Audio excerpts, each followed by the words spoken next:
Hi everyone, my name is Madeline Stiers. I'm the Director of Clinical Services at the Hope and Healing Center and Institute. Thank you all for tuning in today. Today we are going to be talking about boundaries, specifically as you move into the holiday season, spending time with more people. What do boundaries look like? The boundaries are our own personal limits. They are oftentimes invisible, and they are also foundational to a healthy relationship. They help us get the space we need within relationships for our own personal use, but they also help us to connect and grow in a healthy relationship.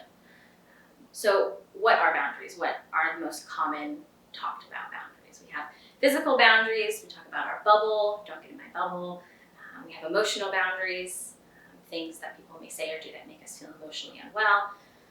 And right now, during COVID-19, we're seeing a rise in the need to create more technology-based boundaries. Since we have moved to an online platform, we're all navigating this new world, and our boundaries may be crossed, and we may be crossing other people's boundaries, not understanding the technology boundaries because they've not been a part of our lives before. What is an actual boundary? I get that question a lot. We talk about it, we say it all the time, we would use in our vocabulary, but outside of a fence or a physical wall, what is an actual boundary? Those are hard to nail down oftentimes. Like I said, they're invisible in a sense. And they're unique to each person and each person's need in their relationship. One way to really identify and work on talking about boundaries in your relationships is to pay attention to what you're feeling and how your emotions are coming up. An easy way to identify what your boundary might be, or if it's being crossed, is pay attention to your emotions and your feelings. When someone crosses our boundary or does something that we don't like or we don't appreciate, we feel angry, annoyed, overwhelmed, panicked. We can feel like we are in danger. We might feel afraid. Those are signals. Those are uncomfortable emotions, and they are signals to us that something is happening in my environment. Something is happening in a situation, in my space, that I'm not okay with. If a stranger walks up and hugs me, I'm not okay with that. I don't know you. That's my physical space, right? It's easy to see that person trying to hug you. With technology and emotional boundaries, it's harder to pinpoint, right? So what would crossing a boundary with technology look like? Maybe someone is texting you constantly. You're constantly calling your phone and you're at work. You're trying to get things done even though you're working from home now during the pandemic. You may struggle to set those boundaries of, hey, I appreciate if you'd still call me outside of work hours. I'm still working during the day. Our emotions really cue us into, is my boundary being crossed? Sometimes we haven't set those boundaries up with people, and that's where we need to start. It can be really scary to do that. It can be really hard to set up a new boundary in an existing relationship. So you have a relationship and you're realizing now, oh, okay, they're doing something that I'm not comfortable with, that I don't appreciate. I need to set this boundary.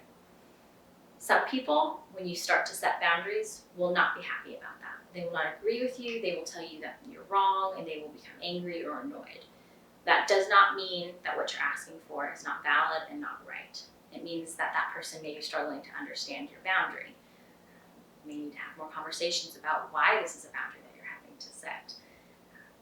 Because someone does not feel comfortable with your boundary does not mean that it is not an appropriate boundary. You know yourself, you know your needs. The boundaries that you set with people in your relationships deserve respect, as do you. As we move into the holiday season, how can we set boundaries so we respect ourselves, but we also respect other people? The first thing to do is know yourself and know your needs. Sit down and think about what your expectations are over the holidays. What do you need? Oftentimes, people want so much social interaction. They really want people engaged. They want you involved. They want you participating. But if that's not something that you get energy from, if you need alone time and some space, pay attention to that. Listen to your needs. And after you've been able to identify them, maybe you have to write them down. Maybe you're talking about what your partner needs and what your needs are, and then you have to respect both of those. You sit down and you say, okay, how can we go about navigating both of our needs? Or just my own needs, and still respect what other people are asking of us. Learning to say no is one of the hardest things for people, but it's really important.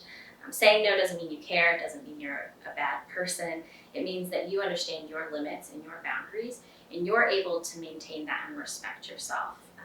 If we say no constantly to people, we are setting up really strict boundaries. We're not inviting people in. We are not allowing them to come talk to us because we're kind of shutting them out when we say no constantly. If we say yes to people all the time, we are allowing people to continue to ask for their needs because they expect us to say yes. They may not be doing it intentionally to harm us, but then we become overwhelmed and we've packed our calendar and we don't have time to rest or care for ourselves. So learning to say no in a responsible way that gives you some time to really take the space that you need can help encourage healthy relationships with people, and they will start to understand where your boundaries sit. Respecting your needs is part of learning to say no or learning to say yes. If you tend towards one or the other, letting yourself get out there and be a little bit more social than maybe you're used to. If you're unsure of what to say yes to and what to say no to, sit down and think about what's important to you. As we move into the holiday season, schedules can get busy and hectic. Which of the events, who in your life are important? Who do you want to spend this time with? Especially as we move into the COVID-19 holiday season, we may be limiting what we do, which makes it hard. How do we pick? How do we pick who we're going to spend time with? How do we navigate this situation? So sitting down and identifying what's important to you right now in this moment can really help navigate through that situation. And set your boundaries for being able to say no to other people. As we move into the COVID-19 holiday season, we have different boundaries that are arising. We may not be spending as much social time with people. And the people that we do choose to, we may have to set different physical boundaries. We have to understand where our comfort level is there, and that's going to be unique to each person, and also be able to respect the boundaries of other people. So if I'm going to wear my mask, and I'm going to hope that the people I am engaging with wear their mask, voice that. Have that conversation prior to moving into those events. Have that conversation, be open. Really being able to verbalize and say what your boundary is will help you navigate situations where your boundaries might be crossed. Now, we can't make people do things. We can't force people to follow our boundaries. But what we can do is if someone refuses to respect my boundary, I can choose to not engage in that situation. I can say, it's unfortunate, I would like to go do that, but because people are not going to be able to respect a boundary that I have set to keep myself safe, I'm not going to be able to participate. That can be upsetting, and it will also help make sure that we are keeping ourselves safe and feeling comfortable in every situation that we find ourselves in. So really thinking about what would make you feel safe and how you want to go about engaging with people this holiday season is important as we move into all of the holidays that are coming up. So who do you set boundaries with? Everyone and anyone. Boundaries with strangers are non-spoken. We kind of know how to engage with strangers, and social rules dictate those boundaries.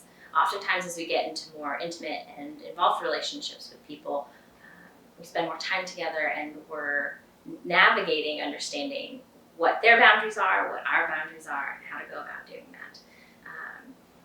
Oftentimes we need to set boundaries with ourselves too. If you've listened to the other video that we have up on overindulgence, setting boundaries around that to be able to respect ourselves and our health and our needs. Boundaries aren't always just with other people, but they can also be within ourselves as well. As you work towards identifying and setting up these boundaries in the coming season, remember that it might be scary and it might be uncomfortable and it might be difficult. That doesn't mean it's wrong. If people don't appreciate or understand your boundaries, that doesn't mean that your boundary is incorrect. It can be scary, but you deserve respect and your boundaries deserve to be respected. And voicing those can be the first step to developing healthier relationships or maintaining the healthy relationships that we do have. As you walk away into the holiday season, one key thing to remember is that you deserve respect and you deserve the right to ask for what you need. Have a great holiday.